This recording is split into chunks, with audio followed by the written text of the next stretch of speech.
Now for a review of what's making the headlines in the papers this morning, let's bring in Arise analyst Constance Ikwoku. Good morning, Constance. Good morning, Yolanda. How are you today? Fine, thank you. It's good to see you. Good to see you too. We're twin in black. Yes. A bit of black. We were doing the same yesterday as well. We were blue. Okay, maybe we'll do that next week again. Yeah. Okay, to look at the papers read of this morning, we have Eniola Akinkuotu. He is the Chief International Correspondent of the Africa Report. Hello there and welcome to the program. We'll begin with THISDAY newspaper. THISDAY unveils winners of Young Global Leaders of Commemoration Awards.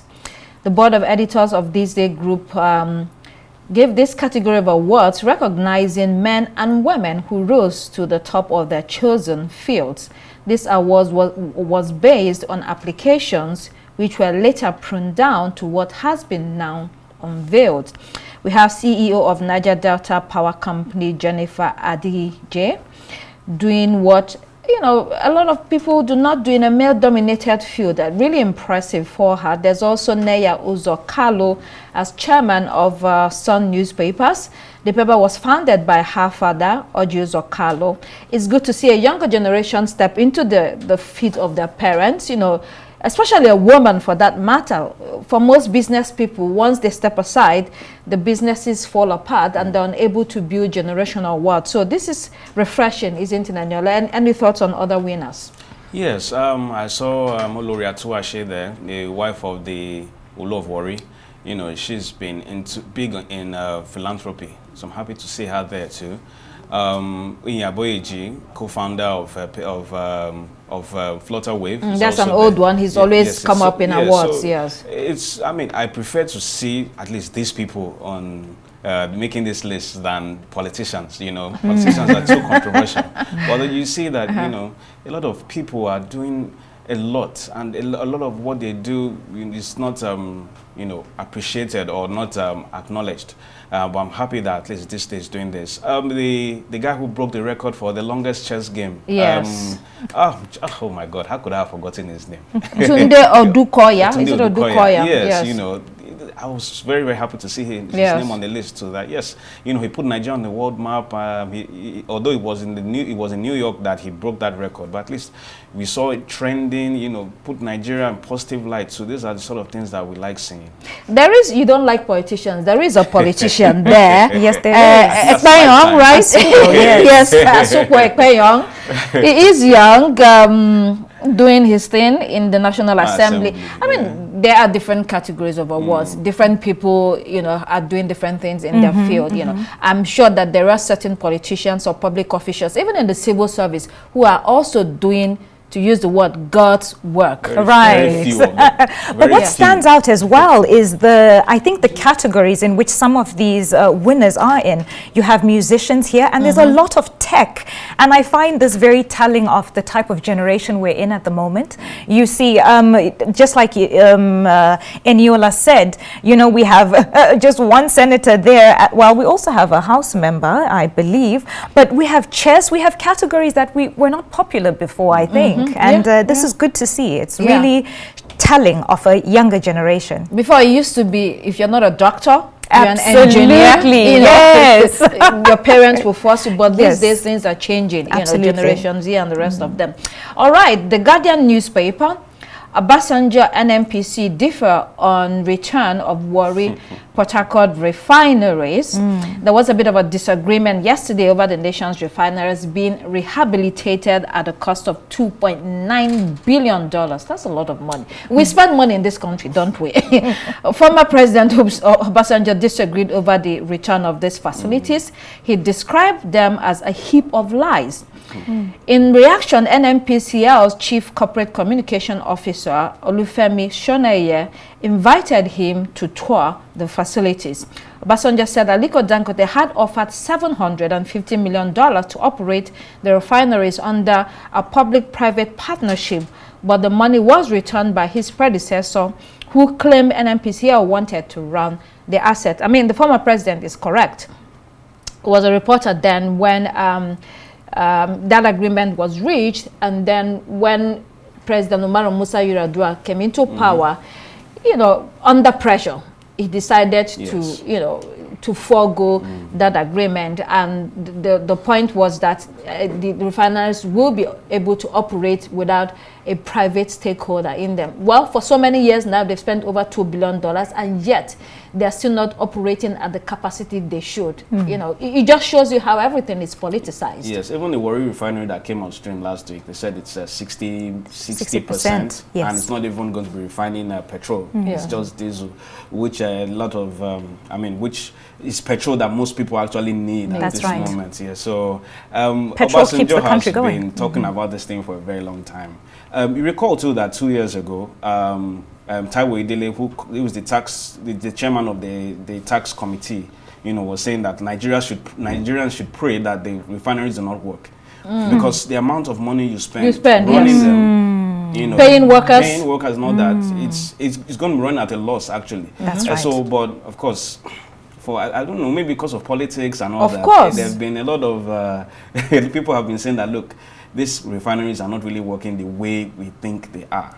And even the Obasanjo did mention that Shell, when it was offered to them to run it, they said no, you know, it's poorly maintained, there's a lot of corruption, we do not want to come into this space. So, you know, Dangote wanted to take the risk, he was turned down, while he went on to build his own mega refinery. So it shows you what, you know, private enterprise can do and what it can provide for the country. Well, when it comes to government, it's just there's a lot like, to unpack there. Steel complex. Yes, almost absolutely. Right. You know, and it's a lot of politics goes into it and all that. They work, you know, for some time, and then after some time they just pack up. Yes. So I don't know. There are a lot of people saying that it's because Mile Kyari is looking for an extension as NNPC GMD. That is why. He got an award from this day. Yes, he did. Yes, he did. Absolutely. We reported that yesterday and today. Yeah, which was surprising to some people, but some said, well, he's trying. Well deserved to some. Okay, we'll see.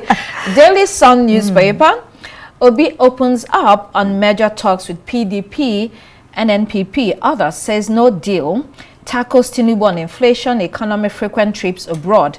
The former presidential candidate of the Labour Party, Mr. Peter Obi, dismissed alleged major deals with the People's Democratic Party, the New Nigeria People's Party, or any other party. He said no agreement has been established, but rallied all lovers of Nigeria to come together in 2027 and defeat the All Progressives Congress.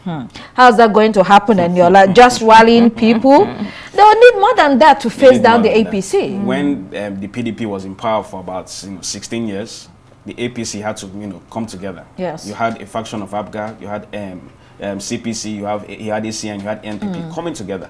That's the only thing. And it took them a very long time. They tried the first time, it failed. It failed. In 2011, it failed. So they finally did it in 2013. And election season begins by January next year. Yes. When political parties start selling forms. So if the opposition do not get their acts right this year, they should just kiss 2027. Forget it. Yeah, no, really kiss it. Apparently, there are too many egos, misalignments of ambitions. They don't want to drop one another's ambitions to be able to. One major problem is that see, Atiku cannot run for vice president anymore. He's been vice president twice, so he can only be president. And he wants Obi to be his running mate. And Obi is already seen as presidential material. You know, so his supporters, a lot of them have gone on social media to say, if you are going to be Atiku's running mate, we will not support you.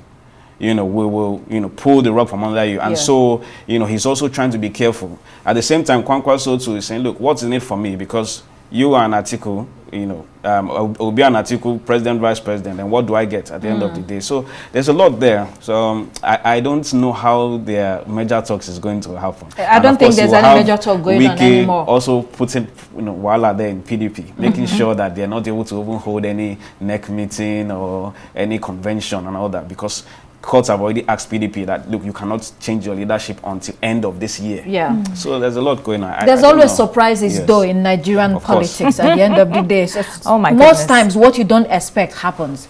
So everyone will be watching. But let's survive 2025 first. You know, it's a tough year. The Punch newspaper. No governor can take insults I received from Wike's camp. This is Fubara speaking. Rivers State Governor Sim Fubara yesterday justified the decision to present the 2025 budget to 3 lawmakers, saying the 27 members who defected from the People's Democratic Party to the All Progressives Congress had permanently lost their seats. In his view, there's no opportunity for the 27 lawmakers to return to the assembly. He said it's too late now to retreat.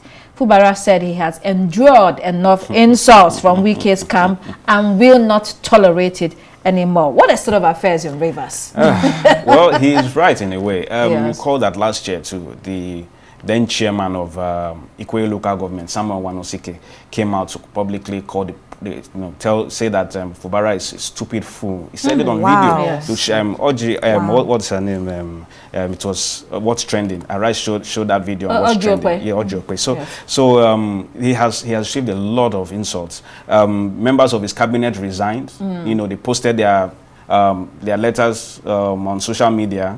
And when Fubara and Wike went to see Tinubu, when Tinubu brokered a deal, the thing worked, you know, it was like embarrassing to Fubara. He said they should go and rehire those cabinet members who had been, had said that, look, they are not going to work with him anymore, and they had defied all the instructions that he had given to them. They were saying that, look, we remain loyal to Wike, even though you are in his cabinet. You know, so the man faced a lot. But, I mean, he too, how did you become governor?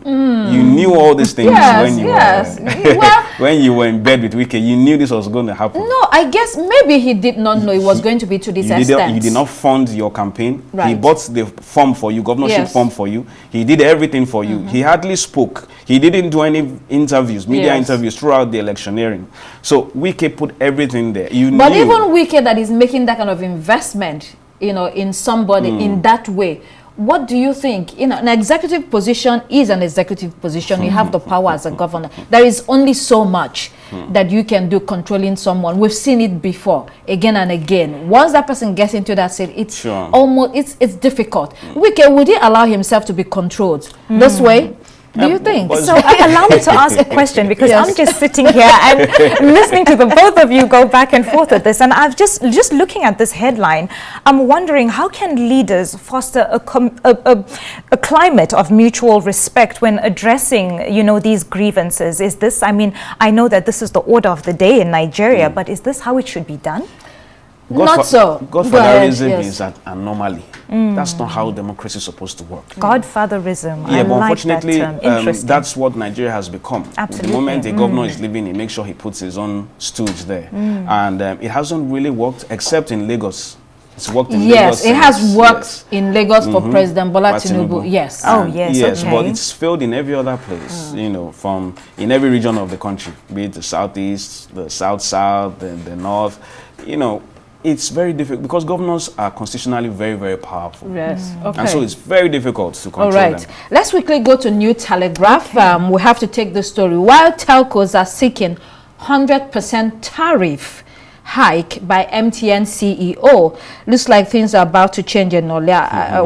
What more do you know about this? I mean, they've been declaring losses. They've been declaring losses they because want of that regime to so change. you know, since Tinubu came in, Nigeria's currency has fallen by over 75%. Yes. You know, and a lot of the cost that goes into operations, they're in dollars, and you know, cost of electricity has gone up, power, diesel and all that. The CEO of MTN, Kautoriola, was saying on Arise yesterday that, do you know how much it costs to run just one base station? Like once they have, you know, you have it masked and all that, and you want to operate it, that because of the cost of diesel, that initially diesel was about 300 and something naira, now it's over 1,000.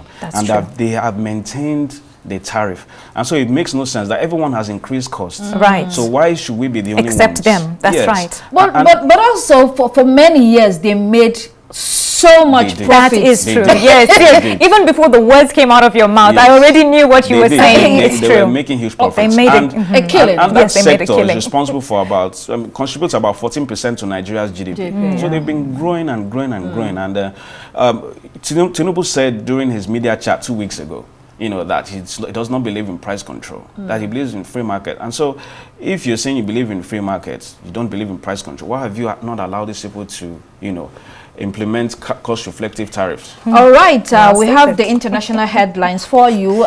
Citizen newspaper, criminal charges for faulty water.